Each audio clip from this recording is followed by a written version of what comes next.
Hello दोस्तों, कैसे हो सारे के सारे? होप सो सारे ठीक हो। स्वागत है एक बार फिर से आपका हमारे यूट्यूब चैनल पर। तो भाई, जैसे कि आप सबको पता है कि हमारा जो एग्जाम है वो हो चुका है और अब जो बच्चे स्टूडेंट्स हैं, जो बिगिनर्स हैं, उन सबको तैयारी करनी है 2026 की। और मैं कमेंट सेक्शन पढ़ रहा था तो उसमें काफी बच्चों का क्वेरी थी कि भाई हमें करंट अफेयर किस तरीके से पढ़ना चाहिए, कितना पुराना करंट अफेयर पढ़ना चाहिए। मैं इसके ऊपर पहले भी वीडियो बना चुका हूँ, मगर देखो यूट्यूब का एक ऐसा एल्गोरिदम होता है कि वो पिछली वीडियोस कम दिखाता है, नई वीडियोस ज्यादा दिखाता है। तो मेरा ये था कि जो भी हमसे नया बच्चा जुड़ा हुआ है तो उसको लेटेस्ट अपडेट मिल जाए, इसलिए मैं इस वीडियो को बना रहा हूँ। तो देखो, करंट अफेयर का एक ही चीज है कि आपको लास्ट 1 ईयर के तो करने ही करने होते हैं, बस करंट अफेयर को किस तरीके से करना है वो पता होना चाहिए। ठीक है, तो अभी तक जो मेरा एक्सपीरियंस रहा है या फिर जो हमारे टीचर लोगों ने बताया मुझे, तो उन चीजों से रिलेटेड मैं आपको ये वीडियो प्रोवाइड करवा रहा हूँ कि किस तरीके से आपको करंट अफेयर पढ़ना चाहिए। तो सबसे पहले तो मैं ये बोलूंगा, भाई देखो, डेली करंट अफेयर कभी मत लगाओ। जैसे कई टीचर्स पढ़ाते हैं कि डेली करंट अफेयर पढ़ा दे, तो उसमें काफी टाइम वेस्ट होता है। 1 घंटा तो 1.5 घंटा आपको क्लास में बैठना पड़ेगा। फिर ऐसा भी नहीं है कि तुम 1.5 घंटे में ही सब कुछ पढ़ लोगे, फिर उसको रिवाइज करने के लिए अलग से टाइम चाहिए। तो मेरे अकॉर्डिंग तो भाई आपको हमेशा मंथली करंट अफेयर पढ़ो या तो वीकली करंट अफेयर पढ़ो। ठीक है, उसमें बेनिफिट ये होता है कि जो भी मंथली करंट अफेयर पढ़ता है, फिर वीकली करंट अफेयर पढ़ता है, उसमें सिर्फ इंपॉर्टेंट पॉइंट्स ही पढ़ाए जाते हैं।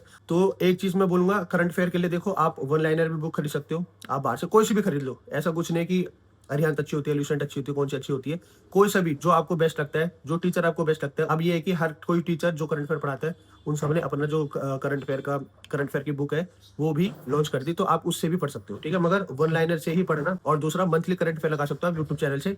बहुत सारे यूट्यूब चैनल है, जैसे मैं करता हूँ फॉलो क्रेजी जीके ट्रिक को, वो काफी अच्छे से पढ़ा देते हैं। और भी 2-3 सर है। और जीएस के लिए अभी तक सबसे बेस्ट टीचर हर कोई यही बोलते हैं कि भाई परमार सर है, तो एक बार आप उनसे भी पढ़ लो। अगर आपको ज्यादा बेटर समझ आता है तो उनसे भी पढ़ सकते हो। वैसे करंट अफेयर के लिए जो हमारा क्रेजी जीके ट्रिक है वो भी बहुत अच्छे से पढ़ाते हैं। ठीक है, दूसरी चीज, करंट अफेयर के कभी भी नोट्स मत बनाओ।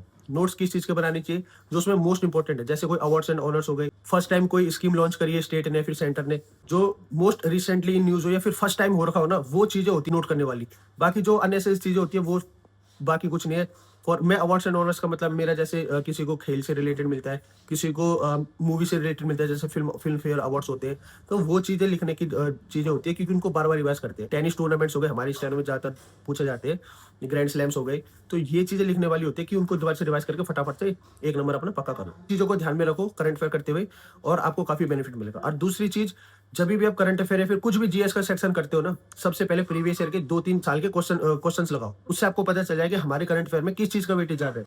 हालांकि मैं आपके लिए एक अलग से वीडियो बना दूंगा इसके ऊपर कि हमारा वेटेज सबसे ज्यादा किसके ऊपर रहता है करंट अफेयर के टॉपिक्स का। मैं आपको एक वीडियो प्रोवाइड करवा दूंगा जिसमें जीएस से रिलेटेड हर कोई टीचर सबसे बेस्ट पढ़ाता हो, वो आपको अच्छे से गाइड करे। ठीक है, चाहे वो हमारा history, geography, polity, current affair, static GK, चाहे कोई सा भी सेक्शन हो। ठीक है, तो इस वीडियो में फिलहाल इतना ही, मिलते हैं नेक्स्ट वीडियो में। थैंक्स।